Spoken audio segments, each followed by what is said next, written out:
Bye bye કરવા જઈ રહ્યું છે એવા સમયે થયું કે તમે ઘણા બધા લોકોએ અમને પ્રશ્નો પૂછ્યા હતા, તો આજે લાઈવ થઈને તમને એ પ્રશ્નના જવાબ આપણે આપી શકીએ તેવું એરેન્જમેન્ટ કર્યું છે. હું કલ્પેશ સળાવિયા યુકે થી, અને તમે જેમને જોઈ રહ્યા છો તે સંજયભાઈ, અમારી ઇન્ડિયા ઓફિસ ટોટલ મેનેજ કરે છે. તો આજે આપણે સંજયભાઈ પહેલા તો બધા દર્શક મિત્રોને ધન્યવાદ આપીએ કે અમારા ઘણા લોકોએ આપણા વિડીયોઝને મિલિયન્સમાં વ્યૂ આપ્યા છે અને આટલો બધો પ્રેમ આપ્યો છે, અને ઘણા લોકોએ આપણા વિડીયોને બહુ જ સારી રીતે લોકો સુધી શેર કર્યા છે, રાઈટ? તો સૌથી પહેલા તો એ લોકોને ખૂબ ખૂબ આભાર. ખૂબ ખૂબ આભાર છે દરેક મિત્રોને કે જેને અમારા વિડીયોને આટલું સબસ્ક્રાઇબ કર્યો, અને એ લોકોએ અમને એટલે ખૂબ ખૂબ આભાર માનીએ છીએ. હવે અત્યાર સુધીના જે ઘણા બધા લોકોને ક્વેશ્ચન આવેલા છે, લાઈક આપણા યુટ્યુબ ચેનલમાં આપણે વન બાય વન જઈએ ત્યાં સુધી તમારો કોઈ હમણાંનો રિસેન્ટલી અનુભવ હોય એ શેર કરો, એટલે આપણે ત્યાં સુધી જેટલા પણ લોકોએ આપણી યુટ્યુબ ચેનલમાં ક્વેશ્ચન લખ્યા છે એના આપણે આન્સર આપી શકીએ, રાઈટ? એટલે મોટે ભાગે અત્યારે લોકોની વિઝા ફી ના બારામાં ઘણા પ્રશ્નો આવે છે કે વિઝા ફી પહેલા કેટલી હતી અને હવે કેટલી થઈ ગઈ છે, તો આપણે એનો જવાબ આપીશું. સંજયભાઈ. પહેલા જ્યારે કોરોના પહેલા હતું ત્યારે $160 હતી, $160 હતી.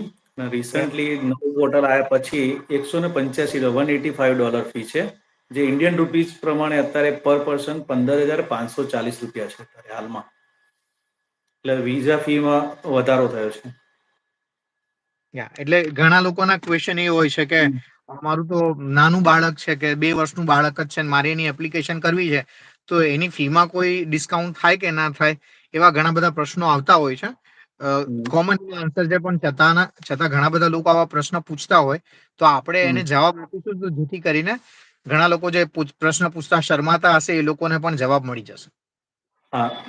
યુએસ કાઉન્સ્યુલેટે પહેલેથી જ, અત્યારે નહીં વર્ષોથી, પણ એ પર પર્સન જ એ લોકોએ ચાઇલ્ડ 1 વર્ષનું હોય કે પછી કોઈ 40-50 વર્ષનો કે સિનિયર સિટીઝન હોય કે 80 યર્સનો સિનિયર સિટીઝન હોય, બધા માટે ફીસ સેમ જ છે 185. એમાં કોઈ ચાઇલ્ડ કે ને પ્રમાણે કોઈ ડિડક્ટ કે એવું ડિસ્કાઉન્ટ કે એવું હોતું નથી અંદર.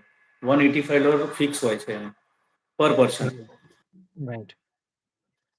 હવે જેટલા દર્શક મિત્રો અત્યારે જોડાયા છે તેમને વિનંતી કે જો તમને કોઈ યુએસએ વિઝિટર વિઝાને રિલેટેડ કોઈ પણ ક્વેશ્ચન હોય તો તમે કોમેન્ટની અંદર તમે લખશો તો અત્યારે તમને અમે એનો ડાયરેક્ટલી જવાબ આપી શકીશું. હવે બીજો એક પ્રશ્ન છે કે અત્યારે યુએસએ ની એપોઇન્ટમેન્ટ કઈ તારીખની મળે છે, એવા પ્રશ્ન ઘણા બધા લોકોએ કોમેન્ટમાં લખ્યા છે, તો આપણે એનો જવાબ આપીશું. કારણ કે ઘણા લોકો ખબર ને સેટિંગ થી પૈસા આપીને લેતા હોય છે. હવે એના પ્રોબ્લેમ્સ બી બહુ થાય છે, પણ જવા વાળાને ઉતાવળ હોય એટલે ગરજના કારણે બિચારા પૈસા આપીને ભરાઈ જતા હોય છે. તો એવા આપણે દાખલા એમને કહીશું કે જેથી કરીને કોઈને ખોટા પૈસા આપીને ભરાઈ ના જાય. અત્યારે કે જે રિસન્ટલી જે લોકોએ ફીસ ભરેલી છે તો એ લોકોને મે 2025ની ડેટ બુક કરેલી છે આપણે. જે લોકોએ એડવાન્સ પ્રી પ્લાન કર્યું, જ્યારે કોઈ પણ ક્લાયન્ટ આપણે ઓફિસમાં વિઝિટ કરે છે તો એને આપણે સમજાવીએ છીએ કે વિઝિટર વિઝાને પ્લાન કરતા હોય ત્યારે એપોઇન્ટમેન્ટની અંદર તમારો પ્લાન કેવો હોવો જોઈએ કે ઇમ્પોર્ટન્ટ કેવી રીતે વિઝા તમે લઈ શકો, બરાબર છે? તો એને આપણે સમજાવી દઈએ કે વિઝા ફીસ ભર્યા પછી જ એપોઇન્ટમેન્ટ બુક થાય છે. કેમ કે ઘણા લોકો અત્યારે વિઝા ફી ભરેલી છે, પણ એમની અંદર કેવું હોય છે, યુએસ કાઉન્સિલેટ એવું જાહેર કર્યું કે તમારી ફીસ ભરીને રાખો, તમને તમારા આઈડીની અંદર તમને સ્લોટ બતાવે તો તમારે એ ડેટ બુક કરવાની. બાકી કોઈની કોપી નથી થતી કે ભાઈ પેલાની ડેટ મળી તો મને મળશે કે નહીં મળે, કે એ ડેટ મારે જોઈશે તો મને મળશે કે નહીં મળે, એવું અત્યારે નવા પોર્ટલમાં છે નહીં. અત્યારે એટલે તમારે આપણા વિઝા ગુજરાતીને પ્રોબ્લેમ રહેતો હોય છે કે બે ભાઈબંધ હોય ને તો એમ વિચારે કે પેલા તું કર, તારી ડેટ મળે ને તો પછી હું એની એપોઇન્ટમેન્ટની ફી ભરું. પણ ઘણા લોકોને આવું થાય છે કે કોઈએ ફી પે કરી દીધી છે, એને એપોઇન્ટમેન્ટ મળે છે એવું તમને ખબર પડે ને પછી તમે ફી ભરો છો અને તમારી એપોઇન્ટમેન્ટના સ્લોટ ઓપન થાય, એમાં ઘણો બધો સમય જતો રહે. હવે આ દરમિયાન એવા લાખો લોકો વેઇટિંગમાં છે કે જે લોકો એપોઇન્ટમેન્ટ મળે તો તરત લઈ લેશે. તો જો જવું જ છે તો એની ફી ભરી રાખવી જરૂરી છે.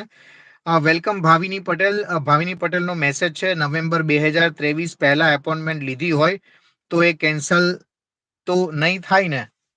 ક્વેશ્ચન સારો છે. નવેમ્બર 2023ની પહેલા તમે એપોઇન્ટમેન્ટ લીધી હતી તો તમે જરા ડિટેલ્સમાં એ કહેશો કે તમે વિઝા ફી ક્યારે ભરી હતી?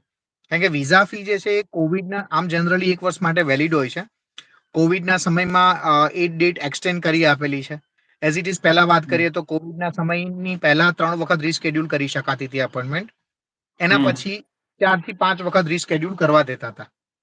હવે આવતીકાલથી જ નવા વર્ષથી એક નવો રૂલ્સ છે કે તમે કોઈ પણ આજે માની લો કે વિઝા ફી પે કરી છે, ઓકે, અને તમે કોઈ પણ એક એપોઇન્ટમેન્ટ બુક કરી લીધી, ઓકે, અને પછી જો તમે કોઈ કારણસર એ એપોઇન્ટમેન્ટ પર નહીં જઈ શકો અથવા તો તમે એને ચેન્જ કરવા માંગો છો, તો માત્ર એક જ વખત તમે એપોઇન્ટમેન્ટને ચેન્જ કરી શકશો. એ ડિટેલ્સ જોશે તમારી. એમણે એવું લખ્યું છે નવેમ્બર 2023 ની પહેલા એપોઇન્ટમેન્ટ લીધી હોય તો કેન્સલ તો નહીં થાય ને? અને એમણે ફરી પાછું લખ્યું ત્યારે મારી એપોઇન્ટમેન્ટ 2025 ની મળી છે. સરસ, જો 2025 ની મળી હોય નજીકના કોઈ પણ મંથની, તો તમે તૈયારી ચાલુ રાખો. તમે જે તે કન્સલ્ટન્સીમાં એપ્લિકેશન આપેલી હોય તો તમે ખાસ વિઝા માટેની પ્રિપરેશન કરીને જજો, કારણ કે એપ્લિકેશન ફોર્મ ભરીને રહેવું ઇમ્પોર્ટન્ટ નથી. મોટે ભાગે તમારે ક્વેશ્ચન શું પૂછશે એની તૈયારી સાથે જવું જરૂરી છે. તો તમને વિઝા મળી જાય એવી શુભકામના. Best of luck. બીજો એક ક્વેશ્ચન છે ટ્રાવેલ બ્લોગ માંથી છે. Welcome travel blog. Thank you. As a YouTuber તરીકે તમે યુટ્યુબરને પણ સપોર્ટ કરો છો, એઝ અ કન્સલ્ટન્ટ તરીકે પણ. મારી પાસે B1 B2 વિઝા છે. Very good, excellent. સરસ. એવા મેસેજ નાખતા રહેજો કે જેથી કરીને લોકોને પણ એક જાગૃતિ આવે કે હા, આ વિઝા મળે છે. કારણ કે મોટે ભાગે લોકોને એવું થતું હોય છે કે અત્યારે તો અમેરિકાના વિઝા નથી મળતા. 2025માં અમે જેટલા હમણાં લાસ્ટ યરમાં એટલે કે આ વર્ષમાં જેટલાના વિઝા થયા છે એ બધાની વિઝા કોપી વિડીયોઝ અમે 2025માં લોન્ચ કરવા જઈ રહ્યા છે, કે જેથી કરીને તમે જોઈ શકો કે ખરેખર અત્યારે યુએસએ વિઝા થાય છે. એ ઉપરાંત અમારી ઓફિસ અમદાવાદમાં ગુજરાતમાં છે. જે લોકો ગુજરાત બહારથી આવે છે એ લોકોએ અમદાવાદ જોયું પણ નથી, એની પણ અમે ઓનલાઈન સર્વિસીસ પૂરી પાડીને વિઝા કરી આપેલા છે. એ વિડીયોમાં તમે જોઈ શકશો. આલમ મુર્શદ, તમારો ક્વેશ્ચન નથી સમજાઈ શકતો. તમે ફરીથી પ્લીઝ ઇંગ્લિશમાં કે ગુજરાતીમાં લખો તો ખ્યાલ આવશે.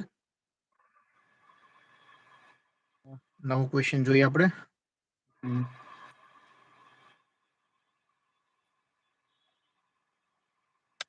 હા, નજીકની ડેટ જોઈએ છે મારે, અને પૈસા આપીને ડેટ લઈ આપું કે કેમ, ને પૈસા આપીને ડેટ લેવી કે કેમ? આ ક્વેશ્ચન ઘણી બધી વખત પૂછાયેલો છે. તો એનું ડિટેલમાં તમારો જે એક્સપિરિયન્સ રહ્યો છે કે આપણી ઓફિસે ઘણા બધા આવે છે, તમે ઇન્ડિયા ઓફિસમાં છો તો તમને રૂબરૂ લોકો મળે પણ છે, તો ઘણા લોકોએ તમારી જોડે એનો પ્રોબ્લેમ શેર કર્યો હશે કે એક એજન્ટો પૈસા લઈને એપોઇન્ટમેન્ટ લઈ આપે છે.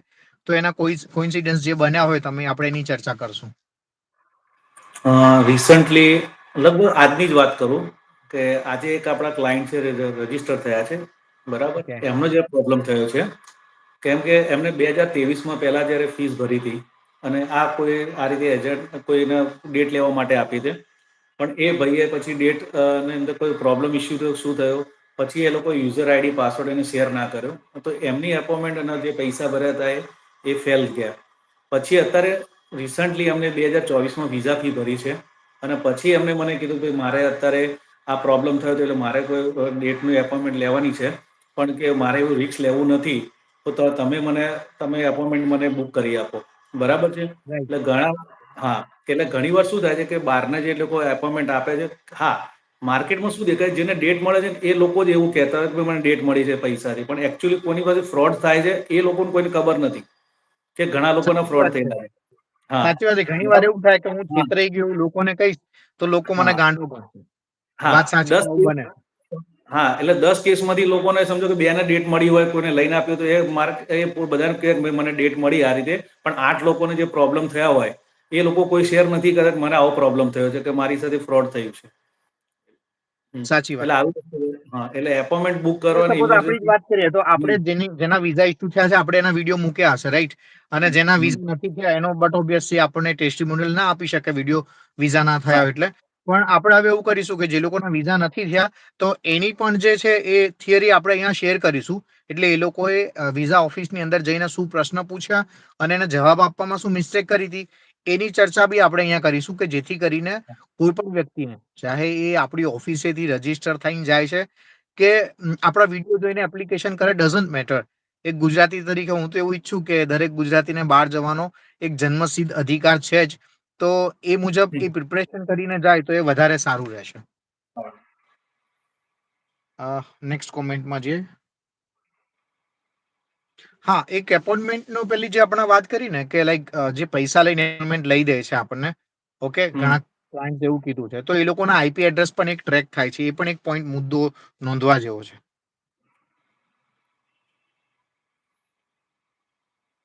યસ. બીજા શું ક્વેશ્ચન્સ આપણે આવ્યા છે સંજયભાઈ, જે તમને ફોન પર આવ્યા હોય ત્યાં સુધી હું યુટ્યુબમાં ચેક કરું છું. નવા મેસેજ આવે ને. રિસન્ટલી અત્યારે જે કાલથી 1લી તારીખથી 2025ની અંદર નવો રૂલ્સ જે લાગુ પડે છે કાલથી, એ ઘણા લોકોને ખબર નથી, કન્ફ્યુઝ છે લોકો કે ભાઈ આ નવા રૂલ્સમાં શું ચેન્જીસ આવ્યા છે. તો એમને એ જાણવું જરૂરી છે કે કાલથી જે નવા રૂલ્સ લાગુ પડે છે એની અંદર જે કોવિડ પહેલા અથવા કોવિડની અંદર અથવા હવે જે 3 વખત રીશિડ્યુલ થતી હતી ડેટ, એ હવે એક જ વખત મળશે. બરાબર છે. રાઈટ એટલે રાઈટ હવે વસ્તુ, હા, એટલે હવેનું શું વસ્તુ થશે કે તમારે પહેલા ફીસ ભરી અને તમારે ફર્સ્ટ તમારી એપોઇન્ટમેન્ટ, તમે જે તારીખે જવા માંગો છો, જે સેન્ટરમાં જવા માંગો છો અને તમે એ તારીખે તમે જઈ શકશો, એ પ્રી પ્લાન બનાવીને તમારે બુક કરવાની છે ડેટ. મેન વસ્તુ એ છે. રાઈટ જો રાઈટ કોઈ કારણસર તમે કોઈ જઈ ના શક્યા એ તારીખે તમે અથવા એ એપોઇન્ટમેન્ટ ના પ્રમાણે, તો તમને એક જ વખત ચાન્સ મળશે રીશિડ્યુલ કરવા માટે. અને કોઈ કારણસર ચેન્જ કરવાનું થયું, રાઈટ. કોઈ કારણસર તમારે ચેન્જ કરવાનું થયું, તો તમારે ફરીથી વિઝા ફી ભરવી પડશે. હા, ઉપર રૂમમાં છે. હા, ચાર્જિંગમાં મૂક્યું છે. હા, એટલે ડિસ્ટર્બન્સ, કારણ કે મેં ચાલુ ગાડીએ યુટ્યુબ લાઈવ કરેલું, એમાં બેટરી ડાઉન થઈ ગઈ હતી. હિસાબે જમતા હતી. કોઈ સોરી વાંધો ફોર નહીં. ધેટ. યે. ના, ના. એટલે નવા રૂલ્સ આ રીતે આવે છે. એટલે સારા પણ છે અને ખરાબ પણ છે. પણ ખરાબની રીતે નથી જોવાની, સારી રીતે જોવાનું કે એ લોકો સ્ટ્રીમલાઈન કરવા જઈ રહ્યા છે કે જેથી કરીને લોકોનું વેઇટિંગ ના આવે અને લોકોને એપોઇન્ટમેન્ટ મળી રહે. એના માટેની વસ્તુ બનાવી છે. એવું નથી કે એ રાઈટ લોકો વિઝા ફી ભરવા માટે કે તમે ફરીથી વિઝા ફી ભરો પછી તમે એપોઇન્ટમેન્ટ બુક કરો. એ ખાલી તમને એક જ વખત રીશિડ્યુલ કરવા મળશે. એ નવા ચેન્જીસ કાલથી આવી રહ્યા છે. એટલે તમારે એડવાન્સમાં પ્રી પ્લાન કરીને ચાલવું પડશે. હા, ઘણા એવા ક્લાયન્ટ કહે છે કે વેઇટિંગ કેટલું ચાલે છે. તો અત્યાર સુધી મેં કોઈ દિવસ કોઈને કીધું નહીં કે વેઇટિંગ આટલું છે. કારણ કે એ વસ્તુ એ લોકોએ બતાવ્યું જ નથી કે આટલું વેઇટિંગ છે. એમાં કોટા હા, કેટલા કોઈ એવું per day નો. કાઉન્ટ ડાઉન કે કોઈ નંબર હા, નથી જતા કે હા, જેમાં દેખાડે કે આટલું વેઇટિંગ હા. ટાઈમ છે. પણ હવે શું બનશે કલ્પેશભાઈ, કે સમજો કે લાખો, હજારો, લાખો લોકો ઓલ ઇન્ડિયામાંથી ફીસ ભરેલી છે, વોટ ઓફ વેઇટિંગમાં છે યોર કે હા. પ્લોટ ઘણા બે છેલ્લા, વર્ષથી તો આપણે જોઈએ તો હા, એપોઇન્ટમેન્ટ જ નથી મળી લોકોને. છેલ્લા 2 મહિનાથી કોઈને એપોઇન્ટમેન્ટ મળી જ નથી. અત્યારે સ્લોટ જ નથી મળતા ઓલ નથી મળી. ઇન્ડિયાને. દિલ્હી, તો ચેન્નઈ, હૈદરાબાદ, કોલકાતા. એટલે ઘણા બરાબર. કન્સલ્ટન્ટો હું તમને એપોઇન્ટમેન્ટ લઈ આપીશ એવું કહીને બી રજીસ્ટર કરાવતા હોય છે. હવે એક હા, વખત પૈસા આપી દીધા એટલે પછી કોઈ એને ઓપ્શન નથી રહેતો હોતો. નથી રહેતો. બરાબર. હવે શું થશે, હવે વેઇટિંગ આવશે. વેઇટિંગનું કારણ શું થશે કે જે વખતે લોકોએ ફીસ ભરેલી હશે, એ લોકો એડવાન્સમાં જે ડેટ બુક કરશે એ લોકો કેન્સલ તો કરવાના નથી. એ ફાઇનલ ડેટ થઈ ગઈ.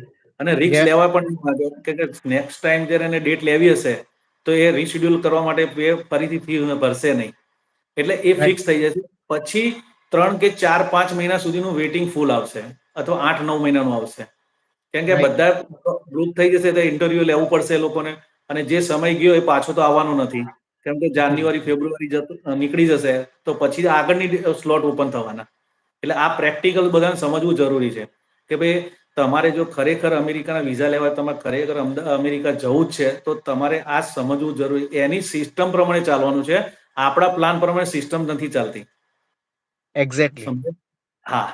એટલે લોકોને એવું છે કે હું જે વિચારું છું એ રીતે કરું તો થઈ જશે, પણ એવું નથી. એની સિસ્ટમ તમે જો સમજી લીધી કે એ શું કરવા માંગે છે, કેવી રીતે એપોઇન્ટમેન્ટ આપવા માંગે છે, તમે વિઝા કેવી રીતે આપવા માંગે, જો એ તમને ખબર પડી ગઈ તો તમારે પ્લાન કરશો તો તમે સક્સેસ જશો એમાં. એટલે વિઝા મોટે એપોઇન્ટમેન્ટ આ ભાગે રીતે મળશે. વેઇટિંગ માટે કોઈ તૈયાર નથી હોતા, રાહ જોવા નથી તૈયાર હોતા. પણ એકવાર કોઈને પૈસા આપી દે છે પછી એ તમને 2 મહિના રાહ જોડાવે તો ત્યાં તમે પરાણે રાહ જોતા હો છો. આવું લોકોને બનતું હોય છે. તો હા, પૈસા આપીને એપોઇન્ટમેન્ટ લેવી એની કરતા બેટર છે કે તમે તમારું પોર્ટલ, તમે કોઈ પણ કન્સલ્ટન્સીમાં એપ્લિકેશન કરાવી હોય તો એની જોડે વાતચીત કરીને તમે કેટલા વાગે અને કોણ કોણ લોકો કેટલી વખત એને ઓપન કરો છો તેનું ડિસ્કસ કરશો. તો જેથી કરીને તમારું જે લોગિન છે એ બ્લોક પણ નહીં થઈ જાય. કારણ કે ઘણી નહીં થઈ. વખત તમે 3 વખત ઓપન કરો, તમે જે તે કન્સલ્ટન્ટને કામ આપ્યું એ ઓપન કરશે તો તમારું આઈડી બ્લોક થઈ જશે, રાઈટ? અને રાઈટ. પછી માન લો કે તમારું બ્લોક થઈ ગયું ને એક દિવસે અપોઇન્ટમેન્ટ મળશે તો તમે ચૂકી જશો. એટલે એ ખાસ તકેદારી રાખવા જેવી વસ્તુ છે. એક ઘણા લોકોની ક્લાયન્ટની મેન્ટાલિટી હોય છે. રિસન્ટલી હમણાં એક કાઉન્સિલિંગમાં જ હમણાં લગભગ અડધો કલાક પહેલા જ મારે વાત થઈ. એક હમ. બેનને વાત કરી કે ભાઈ મારી ફ્રેન્ડ હતી, એને દિલ્હીથી વિઝા મળ્યા. એટલે કે તું જ્યારે એપોઇન્ટમેન્ટ બુક કરીશ ને તો બોમ્બે નહીં લેવાની, તારે દિલ્હીથી લેવાની. દિલ્હીથી વિઝા જલ્દી મળે છે કે એક હવે મેન્ટાલિટી થઈ આવું ગઈ કોઈને એક્સપિરિયન્સ થયો હોય પ્રોપર તો એ પણ ચેટમાં લખજો કે જેથી કરીને આપણે ડિસ્કશન પર આપણે આગળ વધી શકીએ.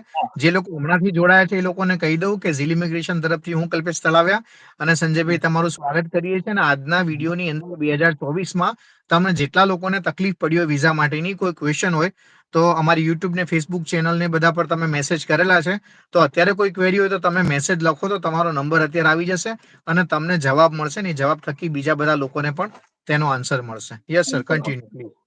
હા, એટલે એક મેન્ટાલિટી છે કે ભાઈ બોમ્બે નથી મળતી, કે બોમ્બે વિઝા આપતા જ નથી, એવી એક મેન્ટાલિટી છે કે ત્યાં તો કેવું છે નસીબથી વિઝા મળે છે અને દિલ્હીથી કે જલ્દી વિઝા મળે છે. એટલે આવી એક મેન્ટાલિટી છે. પણ એકચ્યુઅલી ખબર નથી કે ભાઈ તમે ઓલ ઇન્ડિયાના કોઈ પણ સેન્ટરમાં તમે જાઓ તો એના રૂલ્સ રેગ્યુલેશન બધા સરખા જ છે. ઓફિસર એ લોકો સેમ જ હોય છે. એ લોકો પોતાના રૂલ્સ પ્રમાણે જ એ લોકો વિઝા ઇસ્યુ કરે. તમારી પાસે વિઝાનું નોલેજ હોવું જરૂરી છે કે એની સિસ્ટમ શું છે, એ કેવી રીતે વિઝા આપે છે, કોને વિઝા આપે છે, કોને નથી આપતા, એ પ્રશ્ન કર્યો તો એનો મતલબ શું થાય, એ તમારી પાસે શું જાણવા માંગે છે, આ બધું ઓબ્ઝર્વેશનમાં થાય છે. હવે ઘણા બરાબર. લોકો કેવું લાગતું હોય, હમ. ઘણા દર્શક મિત્રોના ફોન આવે અને મેસેજ કરે તો એ લોકો એવું લખતા હોય કે સાહેબ હું ગયો ને તો મારી સામું જોયું બી નહીં અને જસ્ટ એમને હમ. રિફ્યુઝલ આપી દીધું. કદાચ એવું લાગે કે એના બૈરાએ સરખી ચા નહીં બનાવી હોય ને ચા પીધા વગર આવ્યો હશે એટલે વિઝા ના આપ્યા. પણ એવું ના હોય.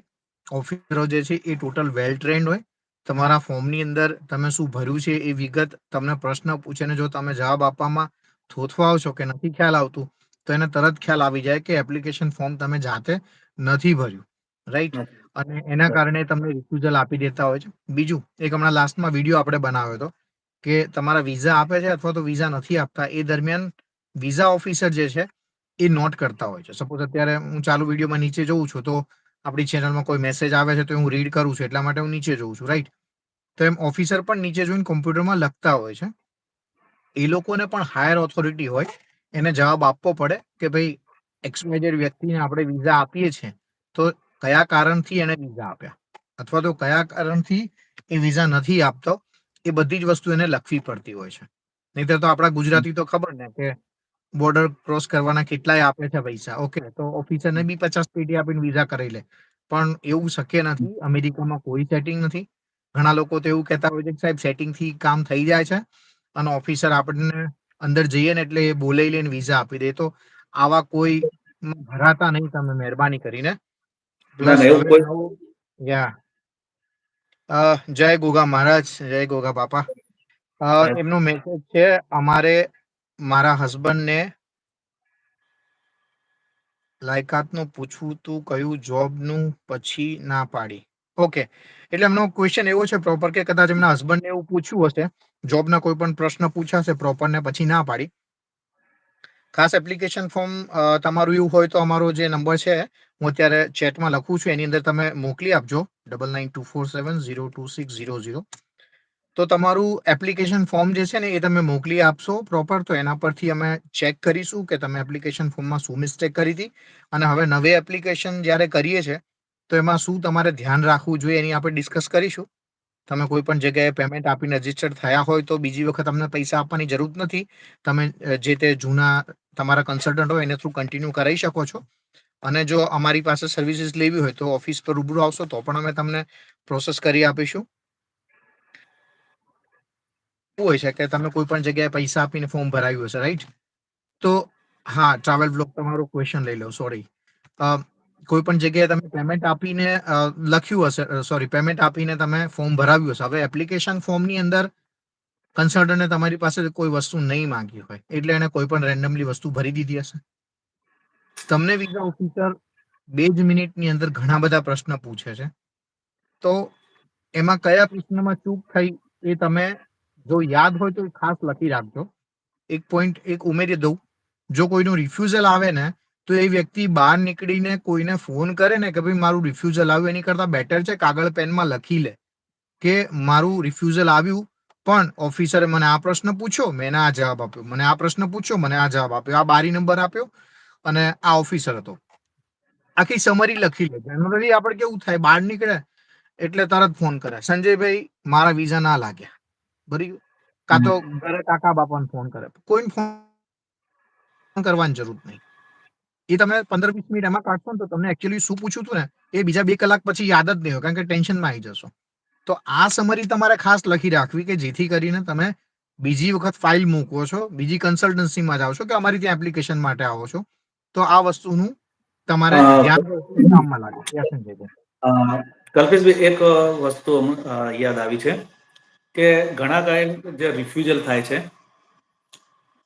બરાબર, જ્યારે રિફ્યુઝલ, હા, ઘણા ક્લાયન્ટ આપણી ઇન્કવાયરીમાં આવે છે કે ભાઈ મારું રિફ્યુઝલ આવ્યું છે, તો એમને એ પણ ખ્યાલ નથી હોતો કે તમારા DS-160 ફોર્મ તમારી પાસે માગીએ કે ભાઈ તમારું DS-1 ફોર્મ ક્યાં છે, તો એ લોકોને ઘણા એવું કહે છે કે અમને તો કોઈ DS-160 નું ફોર્મ આપ્યું જ નથી, અમને તો ખાલી એક કન્ફર્મેશન લેટર જ આપ્યો હતો અને અમને 5-10 સવાલ તૈયાર કરાવ્યા હતા, એ અમે તૈયાર કરી ગયા હતા, પણ એકચ્યુઅલી એમના ફોર્મમાં શું મેન્શન કર્યું છે, એમાં ફોર્મમાં શું ડિટેલ્સ ભરી છે, એમની શું પ્રોફાઇલ છે, એ વસ્તુ એમને પણ ખ્યાલ નથી હોતો. એટલે એક્ઝેક્ટ વસ્તુ શું હોય છે, ફોર્મ મોસ્ટ ઇમ્પોર્ટન્ટ છે. DS-160 આપણે ફોર્મ જે છે, હા, DS-160 ના ફોર્મ ઉપર બી જઈએ પ્રોપર, એ પોઈન્ટ આપણે હોલ્ડ કરી રાખજો. ત્યાં સુધીમાં ટ્રાવેલ બ્લોગે જે મેસેજ કર્યો હતો કે હા, મારો ક્વેશ્ચન રહી ગયો, તો હવે એમનો ક્વેશ્ચન લઈ લઈએ પ્રોપર. એમને જૂનમાં થાઈલેન્ડ અને સપ્ટેમ્બરમાં દુબઈ ટ્રાવેલ કર્યું છે, તો ક્યારે પછીની એપોઇન્ટમેન્ટ લેવી? સી, થાઈલેન્ડની અંદર કે દુબઈની અંદર તમે ટ્રાવેલ કર્યું છે તો એ એશિયન કન્ટ્રી છે. એક ટ્રાવેલ હિસ્ટ્રી માટે એ સારી વસ્તુ છે કે તમે બહાર ફરેલા હશો તો વિઝાથી બહુ લાંબો ફરક નથી પ્રોપર અમારી દ્રષ્ટિએ, કારણ કે અમે એવી એપ્લિકેશનો કરેલી છે. ટ્રાવેલ બ્લોગ તમારું નામ લખજો તો હું નામ બોલી શકીશ. અમે એવી એપ્લિકેશનો કરી છે કે ગયા જ મહિને પાસપોર્ટ એને કઢાયો હોય, પાસની વાત કરું, અને એમણે તરત જ એપ્લિકેશન કરી હોય, કોઈ પણ જગ્યાએ ટ્રાવેલ ના કર્યું હોય, સ્ટીલ એના વિઝા મળ્યા હોય. અને ઘણી એવી એપ્લિકેશનના પણ રિફ્યુઝલ અમારે ત્યાંથી આવેલા છે કે જેને 5 થી 6 કન્ટ્રીમાં ફરેલો હોય અને છતાં પણ એના વિઝા ના આવ્યા હોય. તો યુએસએ ના વિઝા જે છે ને એ તમને માત્ર ને માત્ર તમારા ઇન્ટરવ્યુ પ્રિપરેશન ઉપર આવે છે, તમે શું જવાબ આપો છો એને ઉપર આવે છે. તમારા ડોક્યુમેન્ટ્સ એ લોકો નથી જોતા હોતા. એટલે કોઈ પણ પ્રોપર તમે જો જૂનની તમે એટલે કે સપ્ટેમ્બર કે દુબઈમાં ટ્રાવેલ કર્યું છે, જો તમે ટ્રાવેલ કરી લીધું હોય તો તમે કોઈ વાંધો નથી, હવે તમે એપોઇન્ટમેન્ટ બુક કરી શકો છો. અને જો આ સપ્ટેમ્બર 2025માં તમે જવાના હો તો પછી એના પછીની જ ડેટ લેજો. ફાયદો શું થશે? વિઝાની દ્રષ્ટિએ બહુ લાંબો ફરક નથી, પણ તમે એક વખત ભારતની બહાર, ચાહે કોઈ પણ એશિયન કન્ટ્રીમાં જશો, દુબઈ જશો, સિંગાપુર જશો, ક્યાંય પણ, તો એક તમારો જે કોન્ફિડન્સ છે ને એનું લેવલ અપ થઈ જશે. તમારું ડ્રેસિંગ ચેન્જ થઈ જશે, તમારી વાતની ટોનાલિટી ચેન્જ થઈ જશે. અને આ બધી વસ્તુ જે છે ને તમને વિઝા લેવા માટે 100% ફાયદાકારક રહેશે. બાકી ઇમિગ્રેશન હિસ્ટ્રી તમારી પાસે છે, દેટ ઇઝ ગુડ. એ લાગશે કે તમે વેલ્થી છો ને તમે ફરો છો, પણ પછી એવું ના બને કે તમે એકલા ફરતા હોવ બધી જગ્યાએ, કે સપોઝ થાઈલેન્ડ ગયા તો બટ ઓબ્વિયસ તમે એકલા જ જવાના છો. સિંગાપુર ને બધી જગ્યાએ કદાચ તમે વાઈફને લઈ જાઓ તો એવું બને કે તમે મોસ્ટલી એકલા જ ફરતા હો ને પછી યુએસ માટે વાઈફને લઈ જાઓ તો સસ્પિશિયસ આવે કે સાહેબ તમે એકલા ફરો છો ને અત્યારે કેમ વાઈફને લઈ જાઓ છો. તો મેઇન જે વાત કરીએ મુજબ વિઝાની અંદર તમારું બોલવાનું જે છે એ ઇમ્પોર્ટન્ટ છે. આઈ હોપ મારું ટ્રાવેલ બ્લોગ તમને સોલ્યુશન મળ્યું હશે. નવો પ્રશ્ન લઈએ. યાસીન ભાઈનો પ્રશ્ન છે, ઇન્વિટેશન લેટર પણ જોતા નથી. વાત સાચી છે, ઇન્વિટેશન લેટર ના પણ જોવે, કારણ કે તમે એપ્લિકેશન ભર્યું યશિનભાઈ ત્યારે તમે તમારા જે યુએસએ ની અંદર તમે જેના ત્યાં રહેવા જવાના છો એનું નામ લખ્યું હશે, રાઈટ? એનો ફોન નંબર, એની ઈમેલ એડ્રેસની ડિટેલ્સ લખેલી જ હોય. એટલે એ લોકોને એવી ડિટેલ્સ તમારી પાસે ઇન્વિટેશન લેટર છે કે નહીં એની જરૂર નથી. એ લોકો લેટર નહીં માંગે તમારી પાસે, કારણ કે ફોર્મમાં મેન્શન છે જ. હા, એને વસ્તુ વસ્ત કન્ડિશનમાં એવું લાગે કે આ ફેક હશે, કોઈ તો એ પ્રોપર એમને પ્રશ્ન પૂછી શકે છે તમારા સ્પોન્સરને કે ભાઈ તમે આને સ્પોન્સર કર્યા છે કે નહીં.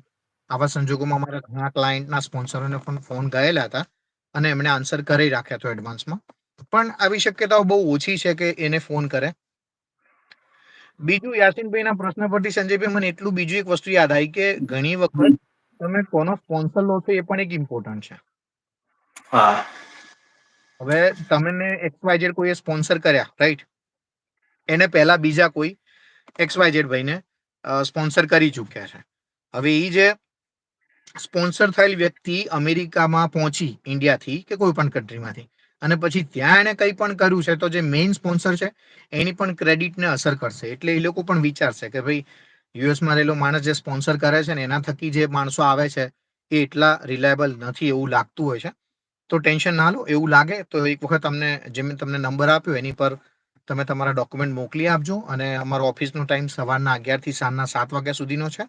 તો તમે એટલા દરમિયાન 6 વાગ્યા સુધી તમે મોકલી આપશો તો ઈઝી રહેશે, કેમ કે 7 વાગ્યા પછી અમારો કન્વર્ઝેશન અને કેસ ટુ કેસ વર્ક ચાલતો હોય છે, એટલે પ્રોપર તમને આન્સર આપી શકે.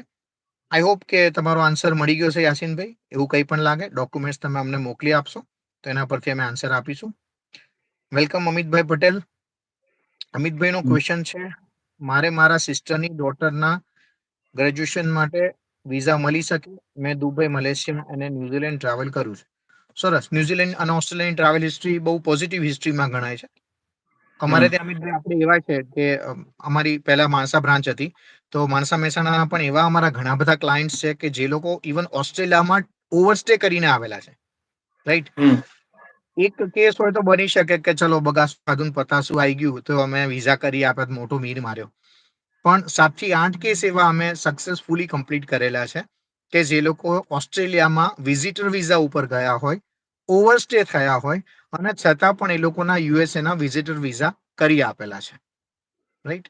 હવે હાલમાં એ લોકો ક્યાં છે એ ના પૂછતા. બરાબર. સરસ. જય ગોગાજી. સ્ટેટસ માણસાના છે. સરસ સરસ. અમારી નવરંગ હોટલની ઉપર જ ઓફિસ હતી, પણ પછી કોવિડના કારણે અમે એને ક્લોઝ કરેલી છે. અત્યારે અમારી ઓફિસ માત્ર ને માત્ર અમદાવાદમાં બાપુનગર વિસ્તારમાં આવેલી છે. પ્રોપર સંજયભાઈ, આપણે DS-160 ની વાત કરતા હતા. હા. DS-160 મેન ઇમ્પોર્ટન્ટ છે ફોર્મ. એની અંદરથી જ ઓફિસર એ માર્ક કરતો હોય છે કે મારે આની પાસેથી કયા ક્વેશ્ચન કરવા અને એની પાસેથી શું જાણવું, બરાબર છે? એટલે રાઈટ. એ ફોર્મ મેન છે. પણ એની અંદર જે પ્રોફાઇલ બનાવવાની હોય છે કે એમની જે જોબ કે બિઝનેસના રિલેટેડ છે, કે સ્પોન્સરના રિલેટેડ છે, કે ટ્રાવેલ હિસ્ટ્રીના રિલેટેડ છે, કે એમનો બરાબર આના પ્રમાણે એ લોકો ક્વેશ્ચન કરતા હોય છે.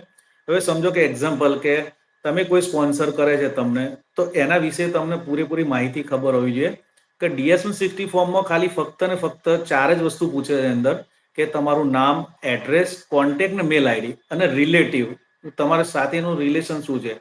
પણ એનાથી પૂરું, એનાથી ક્લિયર ના થાય. પણ જ્યારે ઓફિસર એનાથી એ સ્પોન્સરના વિશે 15 થી 20 સવાલ કોઈ પણ અંદરથી કરી શકે. તો એના વિશે તમને, સ્પોન્સર વિશે તમને પૂરેપૂરી જાણકારી હોવી જોઈએ કે કયા વિઝા ઉપર છે, કેટલા વર્ષથી અમેરિકા રહે છે, બરાબર, એનું પોતાનું કઈ કંપનીમાં જોબ કરે છે, એનું ડેઝિગ્નેશન શું રાઈટ. છે. આવા બધા ક્વેશ્ચન એ ઓફિસર તમારી પાસે જાણવા, કે એને તો પોતાના ત્યાંના સિટીઝન વ્યક્તિની પોતાની ખબર એ તો હોય ખબર હિસ્ટ્રી. જ છે, જેમ આપણે આધાર કાર્ડ નો અંગૂઠો મારીએ એટલે ખબર પડી જાય, એમ આ બરાબર. બધી યુરોપિયન તો એ કન્ટ્રીઝ જે છે એ બહુ એડવાન્સ હા, છે. એટલે એ ઓફિસર તો ખબર જ છે કે એનું સ્ટેટસ શું છે સામેવાળાનું, પણ એના જો ક્રોસ થાય અથવા એને ખબર ના હોય અથવા એ ભૂલી જાય અથવા વિચારવા જાય એ તો એને પ્રોબ્લેમ થાય. તો ઓફિસરને તકલીફ અહીંયા થાય છે સ્પોન્સરમાં. એટલે સ્પોન્સર એવો લેવો જોઈએ કે જે તમે સામે એને જાણતા હોય, એની સાથે કોમ્યુનિકેશન કરતા હોય, તમે એની વિશે બધી માહિતી તમારી પાસે હોવી જોઈએ. એટલે આ ઇવન રીત મેન તમારા વસ્તુ. સોશિયલ મીડિયાના પણ અમે કનેક્શન ચેક કરીએ છીએ. સી હમ, ઘણી વાર અમારી કન્સલ્ટન્સી ચાર્જ સાંભળતા હોય તો એ અમે અહીંયા ઓનલાઈન નહીં કહી શકીએ.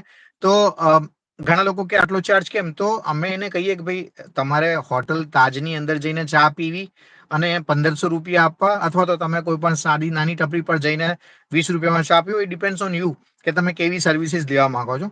તો અમે જે સર્વિસ આપીએ એનો એક પાર્ટ પણ કહી દઉં કે અમે ઇવન તમારા સોશિયલ મીડિયાના એક ડેટા પણ ચેક કરીએ છીએ કે જેની અંદર કોઈ સસ્પિશિયસ અમાઉન્ટ કે કોઈ ડિટેલ્સ કે કોઈ પોસ્ટ નથી કે જે યુએસ ગવર્મેન્ટને પ્રોબ્લેમ કરે. ઘણી વખત આપણે ઉત્સાહમાં આવીને કઈ ને કઈ, એક તો આપણે જય સરદાર કે વોટ એવર કોઈ પણ રીતે આપણે કઈ બી લખી નાખ્યું હોય કોઈના પણ વિશે XYZ, રાઈટ? આપણે કોઈની ટિપ્પણી નથી કરતા, પણ આવેશમાં આવીને કોઈ પણથી આવું લખાઈ જતું હોય તો આ બધી નાની નાની વસ્તુ પણ યુએસ ગવર્મેન્ટ ચેક કરે છે. ચેક કરે છે. ખાલી 2 મિનિટમાં તમને ચેક નથી કરતા, એની પહેલા તમારું આખું સ્કેનિંગ થઈ ચુકેલું હોય છે. કારણ કે અત્યારે મારી દ્રષ્ટિએ સંજયભાઈ જે માણસ સોશિયલ મીડિયા પર નથી ને એ આ હા દુનિયા પર નથી, એવું જ અહીંની ગવર્મેન્ટ, સપોઝ અત્યારે અમે યુકે માં છીએ તો યુકે ટોટલ ડિજિટલ છે, USB as it is total digital છે, એટલે એ લોકો આ પાસ ચેક કરે છે. હમ. પૂરેપૂરી ટેકનોલોજી યુઝ કરે છે એ લોકો. યસ. સોનલબેન નો મેસેજ કંઈક નથી આવી રહ્યો, ફરીથી એ પ્રયત્ન કરે છે. પહેલી વખતે DS-160 ભૂલ થઈ ગઈ હોય અને રિફ્યુઝ આવ્યું હોય તો બીજી વખતે DS-160 ભરતી વખતે બદલાવું જોઈએ કે પછી રેવા દેવું? બદલાઈ જ લેવાય, કારણ કે કોઈ પણ ભૂલ થઈ હોય તો તમે જ્યારે વિઝા માટે જઈ રહ્યા છો તો એ સમયની પહેલા તમારા પાસે ઘણા ઓપ્શન્સ હોય છે જે તમે કરી શકો છો. સંજયભાઈ ડિટેલમાં એનો આન્સર કરશે, ત્યાં હું બીજા મેસેજ વાંચી લઉં. સંજયભાઈ, કોઈ ક્વેશ્ચન એમનો છે કે એક વખત ભૂલ થઈ ગઈ છે અને DS-160 માં ચેન્જ કરવું કે કેમ, તો એની હા ડિટેલ્સ એમને કહીએ તો એને જાતે ફોર્મ ભર્યું હોય તો જાતે પણ કરી શકશે, અધરવાઇઝ કન્સલ્ટન્ટને આપણો વિડીયો પણ બતાવી દેશે અથવા તો એમને પણ સમજાવી શકશે. યસ.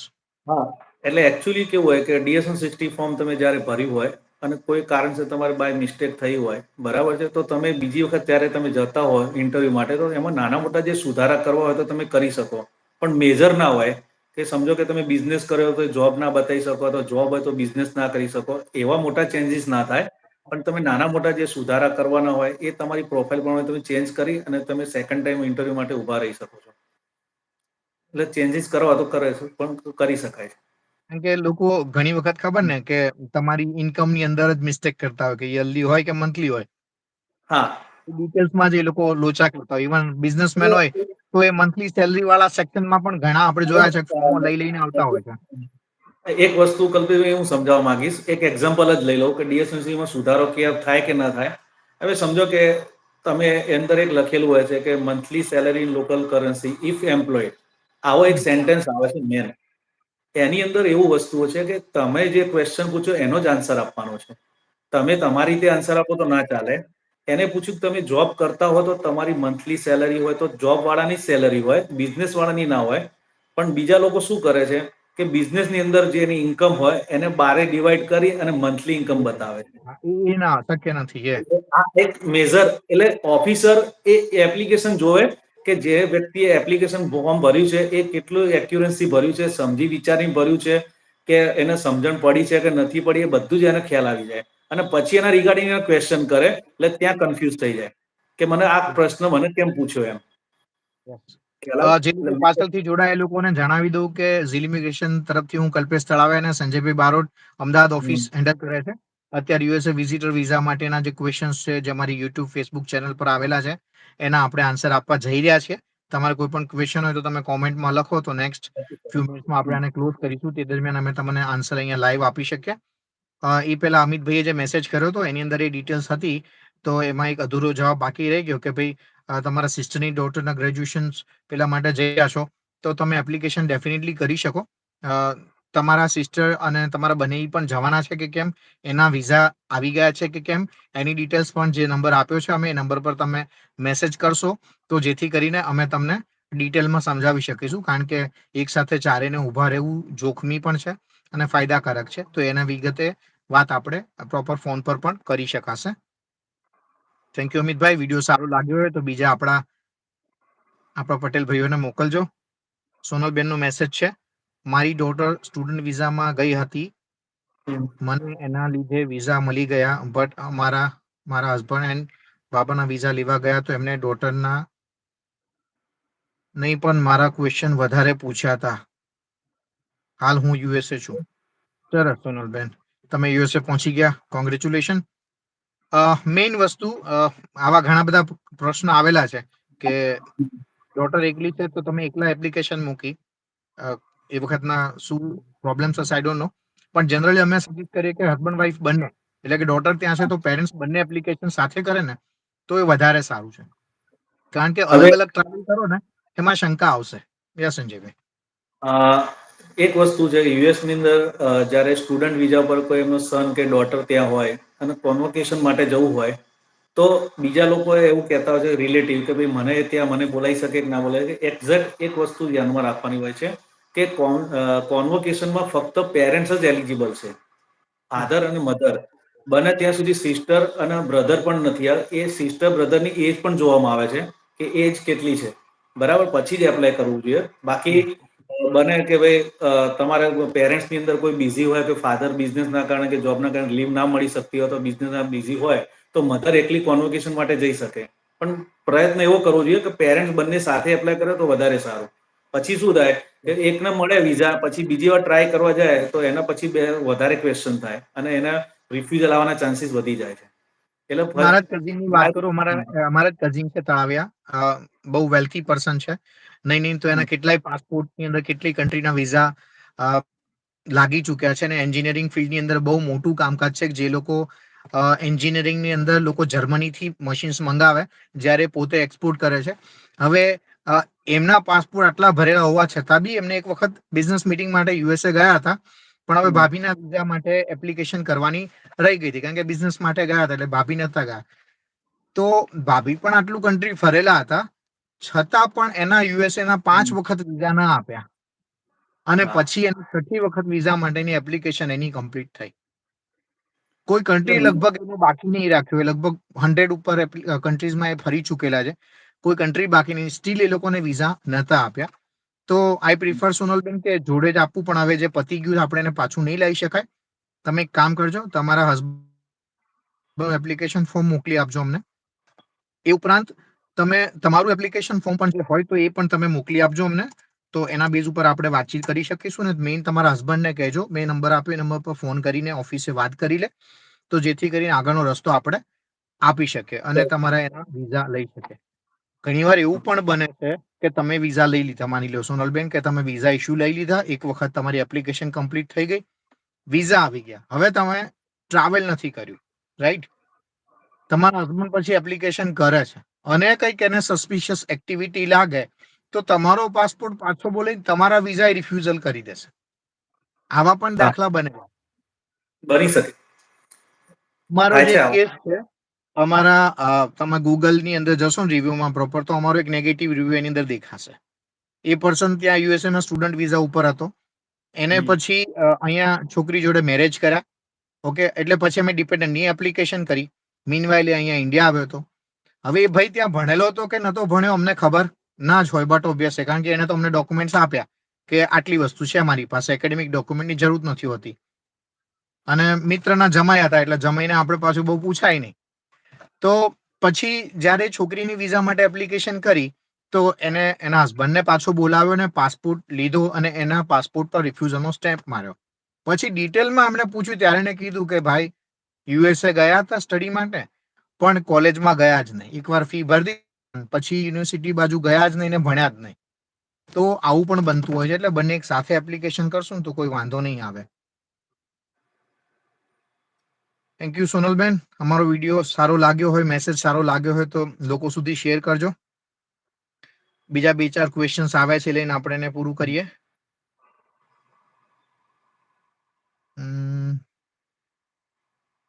હેલો સર, મેં યુએસએ નું વિઝાનું 2020માં એપ્લાય કર્યું હતું, પણ અમે નથી ગયા. પણ અમને હવે એપ્લાય કરીએ તો કોઈ પ્રોબ્લેમ ના આવે?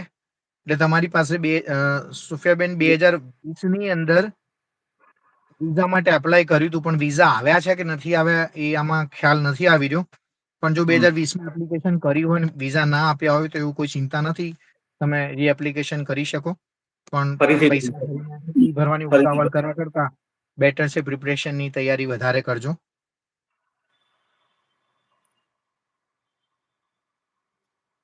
કે બીજા હું ક્વેશ્ચન્સ રીડ કરું છું. રિસન્ટલી સંજય સર બીજું કાંઈ કહેવાનું હોય તો દર્શક મિત્રોને. 2024 ત્યાં લગભગ હવે નજીકની ઘડીઓ છે, અહીંયા અમે 5 કલાક પાછળ છીએ. સોનલબેનને હજી ઘણી વધારે વાર હશે, કારણ કે યુએસમાં છે. તો 2025 આવે પહેલા બાકીના ક્વેશ્ચન્સને લઈ લઈએ. બસ હવે ફોનમાં ઘણા બધા ક્વેશ્ચન્સ આવતા હોય છે, તો એમાંથી કોઈ કિસ્સો તમે શેર કરવા માંગો છો? રિસન્ટલીમાં તો કોઈ એવો કોઈ ક્વેશ્ચન તો છે નહીં રેગ્યુલરમાં. 1 સેકન્ડ.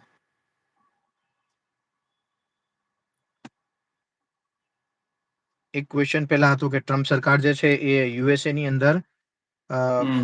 જે લોકોને બર્થ રાઇટ મળતા હતા એની ઉપર એ લોકો રોક લગાવવા જઈ રહ્યા છે. તો બહુ ડરવાની હમ. જરૂર નથી. હજુ તો એ ડરવાનું કાયદો કોઈ પસાર કરે ને પાસ કરે ને ત્યારે થશે. બાકી આવા રૂમર્સ તો ચાલતા કરશે અને ઘણા સોશિયલ મીડિયા વાળા ડરાવતા જ હોય છે. ના કોઈ ડરવાની જરૂર નથી, કોઈ પ્રોબ્લેમ નથી. એ તો વિઝા તો ચાલુ જ રહેવાના છે. ઓકે, સોફિયાનો મેસેજ છે એ સાઉથ આફ્રિકામાં છે. તો હું હમ. તમને બતાવી દઉં કે સાઉથ આફ્રિકા અને આફ્રિકાથી પણ અમારા ઘણા એવા ક્લાયન્ટ્સ છે કે જે લોકોની અમે એપ્લિકેશન ઓનલાઈન પ્રોસેસ કરેલી છે. તો એ ડરવાની જરૂર નથી. જો તમને ત્યાં કોઈ નજીકમાં કન્સલ્ટન્ટ મળતા હોય તો તમે એમની સાથે એપ્લિકેશન કરાવી શકો છો. અધરવાઇઝ તમે અમારી ઓનલાઈન સર્વિસીસનો પણ લાભ લઈ શકો છો.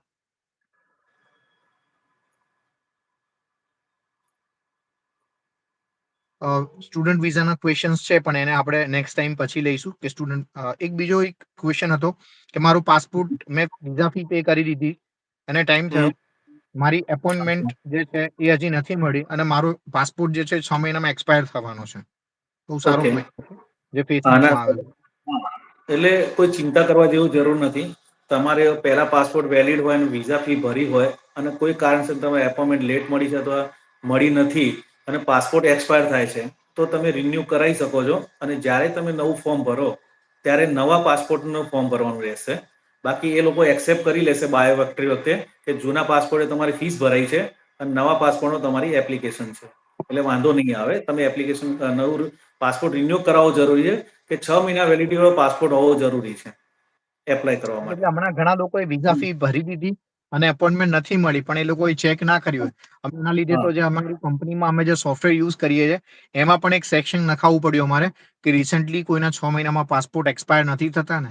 કારણ કે ઘણા એવાય અમારી પાસે ફોન આવેલા કે સાહેબ અમે જે તે કંપનીમાં કામ આપ્યું પણ એને જોયું નહીં, મારી રીતે પાસપોર્ટ એક્સપાયર થઈ ગયો.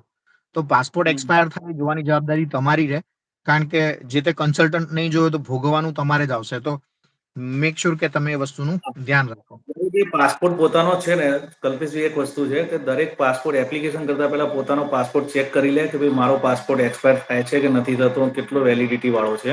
એ પણ ઇમ્પોર્ટન્ટ વસ્તુ છે. જો પાસપોર્ટ એક્સપાયર થતો હશે ને અને ધારો કે એને એપોઇન્ટમેન્ટ લેવી હશે ને તો નહીં લઈ શકે અને એના કારણે ઘણું ડિલે પણ થઈ શકે. અને પાસપોર્ટ ઇમ્પોર્ટન્ટ છે, વેલિડિટી વાળો હોવો જરૂરી છે. યસ જય ગોગા મહારાજ. રબારી ગણેશભાઈ નો મેસેજ છે, મારે પણ યુએસએ વિઝિટર વિઝા પર જવા છે તો ફાઇલ બનાવવા શું ફરજિયાત પડે?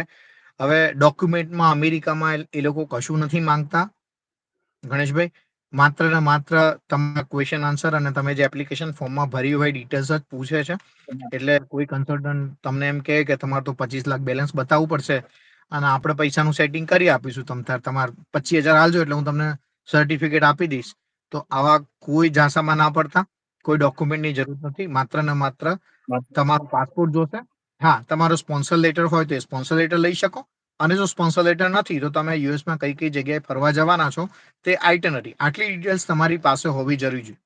બાકી તમે એમ કહો ને કે આપણે મોકાભાઈ જોડે આપણી ભાગીદારી છે રિલાયન્સમાં, તો એને કોઈ ફેર નહીં પડતું. તમારી પાસે ખરેખર પેલા ગલ્લાવાળા મુકેશભાઈ છે એની જોડે તમારી પાર્ટનરશિપ છે કે પછી રિલાયન્સ ઇન્ડસ્ટ્રીઝ જોડે છે, એટલે એ લોકો કોઈ ફેર નહીં પડતો.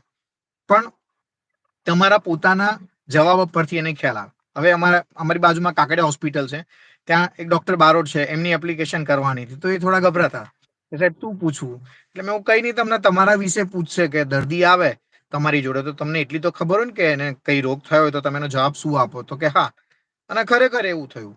એ જયારે વિઝા માટે ગયા ત્યારે એને જોયું તો કે ડોક્ટર છે, તો કે ડોક્ટર કોઈને કાર્ડિયાક પડ્યો હોય, લાઈક હાર્ટ એટેકની ઇફેક્ટ આવે તો શું થાય અને તમે શું કરો?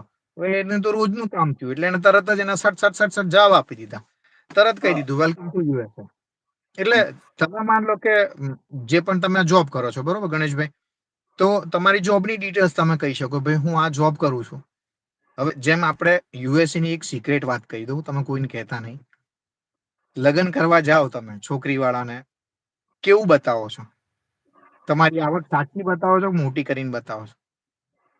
જનરલી પેલા પિક્ચરો બતાવે કે અહીંથી જ્યાં સુધી તારી નજર પડે ને ત્યાં સુધી આપણા ખેતર છે. તો લગ્ન થઈ જાય પછી ખબર પડે કે ખેતર ભાગવા રાખેલા. એટલે એમ તમારે ઓફિસરને કઈ રીતે જવાબ આપવો ને એ મેઇન ઇમ્પોર્ટન્ટ વસ્તુ છે કે એને ખોટું બી નહીં કહેવાનું થતું પણ એને સારું લાગે કે ના ભાઈ ખરેખર સાચું બોલે છે અને જેન્યુનલી છું. હવે તમે શિક્ષક છો તો કોઈ પ્રોબ્લેમ નથી સાહેબ, વિઝા થઈ જશે. શિક્ષક સમાજનું નિર્માણ કરે છે તો ડેફિનેટલી એ જવાબ આપી જ શકે, કોઈ પ્રોબ્લેમ નથી. અમારે ત્યાં વિદ્યાનગર સ્કૂલ છે બાપનગરમાં, એના ટીચર છે, એમની બી એપ્લિકેશન અમે કરેલી. એમની એપ્લિકેશન ઇમિગ્રેશન ફાઇલ ચાલુ હતી. ઓકે, તો લોકોને એવું છે રમેશભાઈ કે એપ્લિકેશન ચાલુ હોય ને ઇમિગ્રેશનની તો આપણને વિઝા ના આપે. ચમ, હું આપણી મહેસાણા ભાષામાં વાત કરતો કે ચમ, તો કે યોન ખબર જ છે કે આ લોકો અહીં આવવાના જ શકે, તો પછી યોન ચો આ લગે. એવું નહીં હોતું. એ જે વિદ્યાનગરના ટીચર છે એ સિંગલ લેડી હતા, સ્ટીલ એમની બી એપ્લિકેશન ઇમિગ્રેશન ચાલુ હોવા છતાં બી એમના યુએસએ ના વિઝિટર વિઝા ફર્સ્ટ અટેમ્પમાં આવી ગયા છે. એટલે આવી જાય. તમે ગવર્મેન્ટ જોબ છો તો અમુક ડોક્યુમેન્ટ જોશે તમારા, એ તમે રૂબરૂ મળશો એટલે ડિટેલ્સમાં તમને જણાવીશું. રાઈટ, તો હવે સેશનને પૂરો કરીએ, અથવા કોઈને કોઈ ક્વેશ્ચન હોય. પીલવાઈ ના છો એમ ને? સરસ. અચ્છા. તમારા મહેસાણા પીલવાઈ ના તમે આવશો તો રેફરન્સ મળશે. કારણ કે સી અમે જેમ કે તમારા વિઝા ઇસ્યુ થઈ ગયા તો તમારો પાસપોર્ટ અમે કોઈને ના બતાવી શકીએ, કારણ કે આપણે ખબર ને કે કોઈ જતો હોય તો લોકો હળી કરવા વાળા બહુ બધા હોય.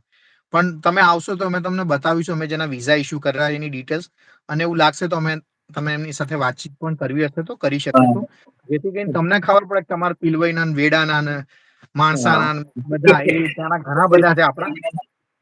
એમની જ વાત કરું તો હું મારી મોસાળ ને સાસરી મારું પીલવાઈ વેડા જ થાય છે. હાલો, આ પીલવાઈ વેડાના જ છે. એમનું કામ જંગરાલ છે સંજયભાઈ નું.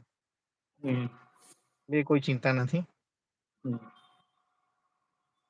સોફિયાનો મેસેજ છે ને, બીજા એજન્ટ પાસે યુએસએ નું ફોર્મ ભરાયું છે, એ એપ્લાય સાઉથ આફ્રિકાથી એપ્લાય થઈ, એન્ડ પહેલાના ફોર્મનું શું છે તે અમને નથી ખબર, તમે હેલ્પ કરજો. યસ, એટલે ઘણી વાર કેવું છે કે કોઈ આપતાય નથી અને લોકો માંગતા નથી. મારી દ્રષ્ટિએ એજન્ટની ભૂલ કહેવાય કે એને ના આપવું જોઈએ, કારણ કે નો ડાઉટ અમે પૈસા લઈને તમારું કામ કરીએ છીએ, પણ ડોક્યુમેન્ટ્સ તમારા, એ તમારી પોતાની પ્રોપર્ટી છે, એટલે તમે એને હકથી માંગી શકો. જો તમને એને ના આપ્યા હોય તો તમારી પાસે જેટલા બી બારકોડ કે જે કંઈ પણ વસ્તુ પડી છે તમે અમને આપી શકો છો. અને એનો કન્સર્ટ લઈને જો એમ લાગે કે કઈ ડિટેલ્સ તમે એને નથી પૂછી શકતા, તો અમારી સાથે પણ એની વાતચીત કરાવી શકશો. તો અમે એની જોડેથી અમુક ડેટા લઈશું, તો જેથી કરીને તમારા ડેટા ગવર્મેન્ટમાંથી રિટ્રાઈવ કરી શકે. હજી એના ઓપ્શન્સ હોય છે, ડિટેલ માહિતી એ નહીં આપી શકાય, પણ એવું કોઈ પ્રોબ્લેમ હોય તો તમે તમારા કન્સલ્ટન્ટ જોડે પણ અમને વાત કરાવજો, કે જેથી કરીને એનું સોલ્યુશન નીકળે. કારણ શું છે કે તમે જો ખોટી વસ્તુ ભરી દીધી, સપોઝ પહેલા એમણે ફોર્મમાં શું ભર્યું છે જ્યારે તમે ફર્સ્ટ વખત ગયા હતા, ઓકે, અને પછી અત્યારે શું ભર્યું છે નહીં ખબર હોય તો પ્રોબ્લેમ થશે. લાસ્ટ સેશનને પૂરો કરતા પ્રોપર 15 મિનિટ બાકી છે. એ દરમિયાન કહી દઉં, જે લોકો પછીથી જોડાય એને એ કહેવાનું કે ઝીલ ઇમિગ્રેશન તરફથી હું કલ્પેશ તળાવિયા અને સંજયભાઈ બારોટ અમદાવાદથી વેલકમ કરે છે. અને 2024 જતા જતા આપણે યુએસએ ના લગતા, વિઝાને લગતા કોઈ પણ ક્વેશ્ચન હોય કે જે અમારે ફેસબુક ને યુટ્યુબ પર લોકોએ મૂક્યા છે, એના આન્સર અમે આપી રહ્યા છે. ને તમારી બી કોઈ ક્વેશ્ચન હોય તો તમે કોમેન્ટમાં લખી શકો છો. પાયલનો મેસેજ છે, રાવલ પાયલ, મારે 7 ડિસેમ્બર 2024 વિઝિટર વિઝામાં રિજેક્શન આવ્યું, તો સર હું ફરીથી ક્યારે એપ્લાય કરી શકું? તમે એપ્લાય કરી શકો, ગમે ત્યારે એપ્લિકેશન કરી શકશો. એ ફી લેવા માટે જ બેઠા છે, પણ આપણે ખાલી ફી ભરવા માટે નથી બેઠા. તમારું રિફ્યુઝલ કેમ આવ્યું હતું, જેમ તમે હમણાં સેશનમાં જોડાયા, પહેલાના સેશનમાં અમે ડિસ્કસ એ કર્યું હતું કે જ્યારે તમારું રિફ્યુઝલ આવે, આ મેસેજ તમે ખરેખર જેટલા લોકો એટલા સાંભળી રહ્યા છે એ દરેક તમારા મિત્રોને કહેજો. તમારી આ મદદ ખરેખર લોકોને ફાયદાકારક રહેશે. તમારા મિત્ર સગા સંબંધી વિઝા માટે જાય છે, વિઝા મળે એવી ભગવાનને પ્રાર્થના પણ ન કરે, અને જો વિઝા ના મળે તો તમને શું પૂછ્યું હતું એ ડોટ ટુ ડોટ ક્વેશ્ચન તમે લખી લો, અને તમે શું આન્સર કર્યો તો ડોટ ટુ ડોટ આન્સર લખી લો. એ તમને ચોક્કસથી બીજી વખત વિઝા લેવા માટે ફાયદાકારક રહેશે જ. મોટે ભાગે આપણે શબ્દો ભૂલી જતા હોય છે અને બહાર નીકળે અને ડિપ્રેશનમાં આવીને યાદ નથી રહેતું, તો એ ના થાય. તમારે પાયલબેન જે પણ ડિટેલ્સ હોય તમારી પાસે, કારણ કે હમણાં તાજો ઘા છે તમારે રિફ્યુઝલનો, તો ડિટેલ્સ લઈને તમે એક વખત ઓફિસે આવજો, અથવા તો અમારો નંબર મેં મેન્શન કર્યો છે, એ નંબર પર તમે વાતચીત કરી શકો છો. તમારું એપ્લિકેશન ફોર્મ આપજો, તો એના બેઝ ઉપર અમે તમને આન્સર આપી શકીશું કે તમારા એપ્લિકેશનમાં આપણે શું કરી શકાય. તો પાયલબેન તમને જવાબ મળી ગયો હશે. ગિરીશભાઈનો મેસેજ છે, કાલે આણંદ આવીશું ભાઈ. ગિરીશભાઈને વેલકમ. ગિરીશભાઈ, જણાવું કે અમારી ઓફિસ અમદાવાદમાં આવેલી છે. અમારી ઓફિસ ગુજરાતમાં બીજે ક્યાંય નથી. તો તમે અમદાવાદમાં બાપુનગર વિસ્તારમાં અમારી ઓફિસ આવેલી છે. હું હમણાં કોમેન્ટમાં પિન કરી દઈશ અમારું એડ્રેસ, તો તમે ઓફિસ પર ફોન કરીને આવી શકશો. ફોન કરીને આવવાનું કારણ એથી કે અમારે ત્યાં ઘણા લોકો દૂર દૂરથી પણ આવતા હોય છે, તો જેથી કરીને એમનો અને અમારો બંનેનો સમય આપણે બચાવી શકીએ. અને તમે જ્યારે અમારી ઓફિસ પર આવો છો તેની પહેલા અમે સ્પેશિયલ જે વિડીયો બનાવેલા છે, વિડીયો અમે તમને આપીશું. તો જેથી કરીને ઓલમોસ્ટ તમારી ક્વેરી જે છે, જે બેઝિક ક્વેરી છે, રાઈટ, એ બધી તમારી પૂરી થઈ જશે. પછી જ્યારે તમે ઓફિસે આવશો ને ત્યારે પર્ટિક્યુલર તમારી વસ્તુ માટેની ડિસ્કશન ચાલુ રહેશે. અધરવાઇઝ શું થાય, ઓફિસ પર લોકો આવીને પૂછે કે વિઝા ફી કેટલી, શું પ્રોસેસ છે. તો આ બધી ડિટેલ્સ તો ઓલરેડી અમે વિડીયો બનાવ્યા છે, એ તમે જોશો આરામથી તો એ કમ્પ્લીટ થશે. પ્લસ તમે જો કપલમાં હો તો તમે તમારી વાઈફને પણ એ વિડીયો બતાવો. ઘણા લોકોને શું હોય, આપણા ગુજરાતીને મેં જૂના વિડીયોમાં કીધેલું છે કે ભાઈ બેનને પૂછે ને કે અમેરિકા કેમ જવાનું છે, તો કે આપણને ખબર નહીં, આપણે બસ અમેરિકા જવાનું છે, તમારા ભાઈએ કીધું કે હોય જવાનું છે તો આપણે જવાનું છે. એને પૂછીએ કે કઈ તારીખે, તો કે ખબર નહીં, તમારા ભાઈને ખબર. ચો જવાનું, તો કે તમારા ભાઈને ખબર. તો જનરલી આપણા જેન્ટ્સ છે ને એ નથી કહેતા હોતા, તો એવું ના કરશો. તમે A to Z ડિટેલ્સ તમારા વાઈફને કહેતા રહો. ભલે લોકો તમને એમ કે બૈરીન બધું કહે છે, પણ વિઝા માટે તમારે કહેવું પડે તો એટલું કહી દેજો.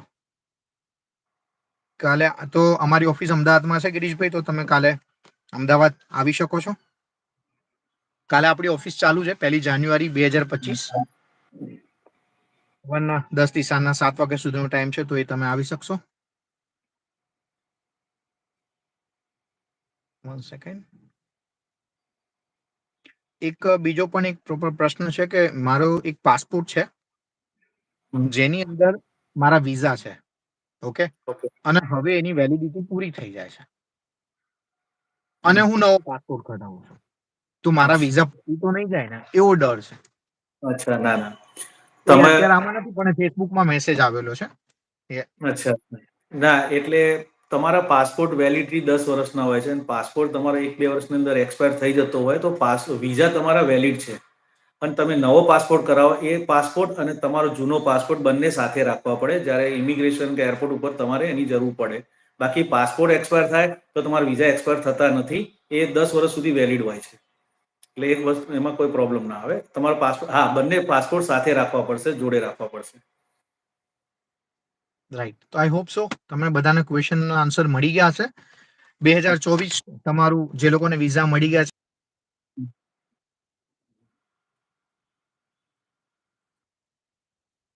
વિઝા નથી મળ્યા એને ભગવાને થોડીક મહેનત વધારે કરવાની લખી, પણ વિઝા તો મળશે. એ મળશે. બાબતે કોઈ શંકાને સ્થાન નથી. કારણ કે આપણે એક વિડીયોમાં કીધેલું કે પેલા કાકા હતા જેના 22 વાર વિઝા નતા આવ્યા અને હા. કહેતા હતા મારા જીવનમાં હું જોઉં છું જેટલી વાર બાજુમાં જ હતા, પણ એમને વિઝા મળી પણ ગયા. પ્રયત્ન કરતા રહેજો, કોઈ વાંધો નહીં આવે. છેલ્લે આ સેશનને એન્ડ કરીએ. Sonalben, thank you very much. Happy new year in advance. હજી હા. થોડો સમય બાકી છે. તો જે એજન્ટને કોલ નથી રિસીવ નથી કરતા પણ મારા પાસે ઇન્ટરવ્યુ ડેટનું ફોર્મ છે, ચાલશે. ઘણી વાર આવું છે એટલે જ અમારી ઇન્ડસ્ટ્રી બહુ બદનામ છે કે પૈસા લઈ લે છે ને કામ નથી કરતા ને, એ પ્રોબ્લેમ છે. ચલો પૈસા ગમે એટલા માંગે, ડઝન્ટ મેટર, આપણે આપવા તૈયાર જ હોઈએ છે, પણ પૈસા લઈને કામ નથી કરતા, એ ઇસ્યુ થતો હોય છે. એટલે ઘણીવાર આપણી જોડે ઈયળ બફાઈ જતી હોય, પણ ડઝન્ટ મેટર. એ તમને કોઈ ડિટેલ્સ નથી આપતા તો તમારી પાસે છે એટલી ડિટેલ્સ તમે મોકલાવો, તો એના પરથી આપણે સોલ્યુશન કાઢી શકીશું. અને મેક શ્યોર તમે તમારા આજુબાજુના મિત્રો એ લોકોને બી કેવું કે આવા ખોટા ઝાંસામાં ભરાય નહીં અને કોઈને પણ પૈસા આપે. સી લાસ્ટ ફ્યુ મિનિટ્સ છે. જતા જતા હું શેર કરું કે જેને બી કઈ ક્વેશ્ચન્સ બાકી હોય તો એ અત્યારે લખશે, તો જેથી કરીને યુએસએ વિઝિટર વિઝાને રિગાર્ડિંગ અમે તમને ક્વેશ્ચનના આન્સર આપી શકાશે. એક ક્વેરી છે બીજી, ગિરીશભાઈ, મારે એક આઈઝમાં પ્રોબ્લેમ છે તો વિઝા માટે વિઝા મળે ગિરીશભાઈ, કોઈ પ્રોબ્લેમ નહીં આવે, કારણ ના, કે ફિઝિકલ ડિસેબિલિટીને કોઈ પ્રોબ્લેમ નથી. કોઈ અમે પ્રોબ્લેમ ના આવે. બીજી પણ એપ્લિકેશન કરેલી છે કે જે ના પોતે પણ નથી કરી શકતા પોતાની જાતને.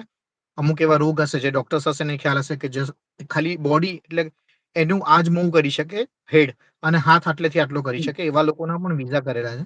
એટલે કોઈ પણ હ્યુમન છે એને રાઇટ્સ છે જ વિઝા માટેનો, એટલે એ આપશે, કોઈ મળી પ્રોબ્લેમ નથી. કોઈ પ્રોબ્લેમ નથી.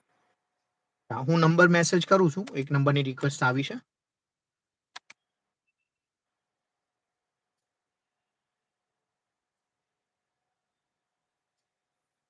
આપણી પાસે છેલ્લી 6 મિનિટ છે.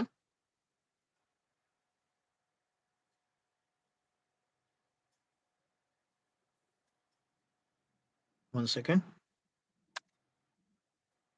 જેટલા લોકો પછીથી જોડાયા છે એને જણાવવાનું કે યુએસએ વિઝિટર વિઝા માટેની આ ક્વેશ્ચનરીનો સેશન હતો 2024 ની સાલમાં. જેટલા લોકોને તકલીફ પડી છે અને યુએસએ વિઝા માટેની એપ્લિકેશન કરી છે એના માટેનું છે. તો કોઈ પણ ક્વેશ્ચન હોય તો તમે કોમેન્ટમાં લખી શકો છો. આ સેશન જ અમે આટલો મોટો લાંબો રાખ્યો છે જેથી કરીને 2024 કોઈ પણ ક્વેશ્ચન હોય તો એ બાકી રહી ના જાય. નેક્સ્ટ સેશન આટલા લાંબા નહીં કરી શકે એ બદલ એડવાન્સમાં દિલગીર છે. Happy new year Sophia. Happy new year, happy new year. નવા વર્ષના મળીશું. જય Goga Maharaj. Ganeshbhai happy new year. Girishbhai thank you very much. તમે બસ આટલો બધો પ્રેમ આપો છો એટલે જ અમને નવા નવા વિડીયો બનાવવા માટેની ઈચ્છા થતી હોય છે અને અમે વિડીયો બનાવતા હોઈએ છીએ. ટોપિક મને યાદ છે, મને જોઈ રહ્યો છે તમને કહું. તમે લોકો જે પ્રશ્ન પૂછો છો ને સારી વસ્તુ છે, કારણ કે ઘણા લોકોને આ બધા પ્રશ્નો હોય છે પણ ક્યાં પૂછવા. મોટે ભાગે એવું બનતું હોય છે કે તમે પૈસા આપો એટલે અમે તમને કહીએ. રાઈટ? હા, એ ટોપિક મને આવ્યો. જનરલી કન્સલ્ટન્સીમાં જાઓ એટલે કે તમે રજીસ્ટર કરાવો એટલે પછી તમને કહીએ. એટલે સ્વાભાવિક છે કે કોઈ પણ માણસ છે એ રજીસ્ટર કરાવશે. રજીસ્ટ્રેશન કરાવશે. રજીસ્ટ્રેશન કરાવ્યા પછી સરખો આન્સર નથી મળતો હતો તો એ પ્રોબ્લેમ છે. તો જણાવું કે અમારી ઓફિસ જે છે એ અમદાવાદમાં બાપુનગર વિસ્તારમાં આવેલી છે. હવે જો તમે અમદાવાદમાં હોય તો તમને રિક્વેસ્ટ કે તમે એક વખત ઓફિસે રૂબરૂ મુલાકાત કરશો તો વધારે ઈઝી પડશે. પણ જો તમે ગુજરાત બહારથી છો તો અમે પૈસો તમારી પાસેથી પહેલા નથી લેતા. અમે પ્રોસેસ પહેલા ચાલુ કરીએ છીએ.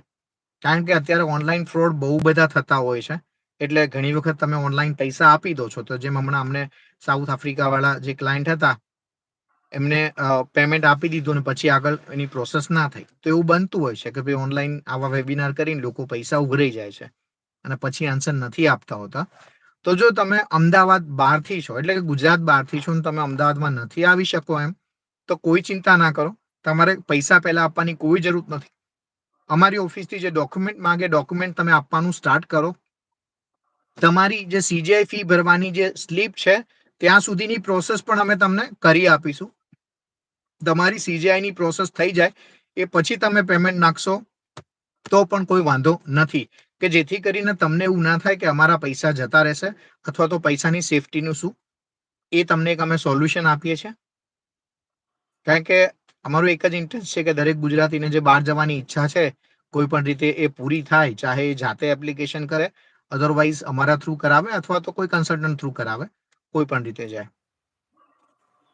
હવે કેનેડાના પણ થોડા ક્વેશ્ચન છે સંજયભાઈ, કે કેનેડાની અંદર અત્યારે જે પ્રોબ્લેમ થઈ રહ્યા છે 10 વર્ષના વિઝા જે આપતા હતા એ ઓછા કરી રહ્યા છે. તો એના માટે હું કહું કે એના માટે એક સેશન લઈશું આપણે કેનેડાનું, કે જેથી કરીને, કારણ કે હમણાં આપણા એના વ્યવહારો બહુ ખરાબ થઈ ગયા છે ને. અચ્છા. કેટલીક વાર હમણાં અહીંયા યુકેમાં એક ન્યૂઝ હતા, તમને કહું એ જાણીને અમને એટલી મજા આવી એના બધા લોકોને, કે કેનેડાએ કમ્પ્લેન કરી કે અમારા લોકોને ભારત વિઝા નથી આપતું. આમ હૃદયમાં ઠંડક પડી ગઈ કે ખરેખર હા, કે આપણો દેશ એ લેવલ પર પહોંચી ગયો અત્યારે કે કેનેડાએ કહેવું પડે કે ભારત અમારા લોકોને વિઝા નથી આપતું. એટલે નમાવશે જ. અને પહેલાની બી વાત કરું તો પોલિટિકલી હું વાત નથી કરી રહ્યો, હું કોઈ પક્ષની નથી તરફદારી કરી રહ્યો, પણ યુકે ની વાત કરું કે કોવિડ દરમિયાન યુકે આપણા ઇન્ડિયન સ્ટુડન્ટ જયારે અહીંયા આવતા ને તો એને હોટલ ક્વોરન્ટાઇન કરતા હતા, જેના લીધે લોકો 2-3 લાખ રૂપિયા વધારે આપવા પડતા હતા. રાઈટ? હવે પછી આપણે ટ્રાવેલિંગ પણ એ લોકોએ કીધું કે ટ્રાવેલ વાળાને પણ અમે આ રિસ્ટ્રિક્શન મારીશું. ઇન્ડિયન ગવર્મેન્ટ, બીજેપી સરકારે એ જ સમયે કીધું કે જો તમે અમારા ટ્રાવેલર પર, ટુરિસ્ટ ઉપર જો તમે બેન મારશો તો તમારો જે યુકે નો કોઈ પણ ટુરિસ્ટ આવશે તો એને બી અહીંયા 14 દિવસનું ક્વોરન્ટાઇન કરવું પડશે ને એના પછી જ એને અમે બહાર જવા દઈશું. બીજા જ દિવસે રૂલ્સમાં ચેન્જ થઈ ગયો કે ભાઈ તમારી ને અમારી વેક્સિન સેમ છે ને, સો આપણે કોઈ વાંધો નહીં આવે. એટલે મજબૂત સરકાર છે એટલે એટલું સારું છે. પણ હું એક રિક્વેસ્ટ કરીશ અને બધાએ રિક્વેસ્ટ કરજો કે ખરેખર ઇન્ડિયન ગવર્મેન્ટને કહેવાની જરૂરત છે. આપણા ભારતીયોના લાખોની કરોડો રૂપિયા યુએસએ વિઝા ઓફિસની અંદર ફસાયેલા છે. રાઈટ સંજયભાઈ? હા, સાચી વાત. ઘણા બધા લોકો પૈસા ભરીને બેઠા છે પણ હજુ સુધી ડેટ નથી મળતી. તો જો આપણો અવાજ ભારત સરકાર સુધી અને ઇન્ટરનેશનલ અફેર્સ જેમના હાથમાં છે એ મિનિસ્ટર સુધી પહોંચે અને એ લોકો આમાં કંઈક કરે તો જેથી કરીને આપણા જે પૈસા ભરાયેલા બ્લોક થઈ રહ્યા છે એ છૂટે. હા, છૂટે. એવું નથી કહેતા કે વિઝા આપો કે રિફ્યુઝલ આપો, પણ એટલીસ્ટ તમે કંઈક રિઝલ્ટ આપો. આજે લોકો એક વર્ષથી ફી ભરીને બેઠા છે, પોતાના ધંધાને બંધ કરીને બેઠા છે, તો એની જગ્યાએ પોતે કંઈક કામ કરી શકે. તો જેટલું બને એટલું આ વિડીયોને ફોરવર્ડ કરજો કે જેથી કરીને લોકો સુધી પહોંચે કે ગવર્મેન્ટ એમાં કંઈક ધ્યાન રાખે અને કંઈક આપણને હેલ્પફુલ રહે, તો જેથી કરીને આપણે લોકો વિઝા માટેની પ્રોસેસ સરળથી કરી શકે. કારણ કે અત્યારે અમેરિકા નહીં, કેનેડામાં પણ આ જ પ્રોબ્લેમ છે. યુકેના પણ કંઈક અંશે આવા જ પ્રોબ્લેમ છે. એટલે ઇન્ટરનેશનલી ભારતને કઈ રીતે ઘેરવામાં આવ્યું છે આઈ ડોન્ટ નો, બટ જો ગવર્મેન્ટ એમાં કંઈક હેલ્પફુલ થાય તો આપણા વિઝાની અપોઇન્ટમેન્ટ જલ્દી ખુલે અને હા, આપણા અમદાવાદમાં વિઝા ઓફિસ જલ્દીથી ચાલુ થઈ જાય એવી પ્રાર્થના. હા. કારણ કે અમદાવાદમાં થઈ જશે તો આપણા પૈસા બચી જશે. બોમ્બે આવવા જવાનું, રહેવાનું, ખાવા પીવાનું, ખર્ચાનું બધું ડિસ્કાઉન્ટ મળી જશે એમાં. Okay Bhavini Patel, thank you very much. જય શ્રી કૃષ્ણ. તમને અમને જૂના વર્ષમાં સપોર્ટ કર્યો, જેટલા બી દર્શક મિત્રો એમને ખૂબ ખૂબ દિલથી આભાર. જેમણે અમારા આભાર. વિડીયોને લાઈક કર્યા, શેર કર્યા, આટલો બધો પ્રેમ આપ્યો. 2024માં તમને સફળતા મળી હોય કે ના મળી હોય, પણ 2025માં તમને ને અમને બધાને ભગવાન સફળતા આપે અને બધાની મનની ઈચ્છાઓ પૂરી થાય અને બધાના સારા કામ પૂરા થાય તેવા આશીર્વાદ સાથે, તેવા ભગવાનને રિક્વેસ્ટ સાથે આ સેશનને એન્ડ કરીએ છીએ. Thank you. જય હિન્દ. Thank you. વંદે માતરમ. ભારત માતા કી જય. Thank you Sanjaybhai. Thank you Kalpeshbhai.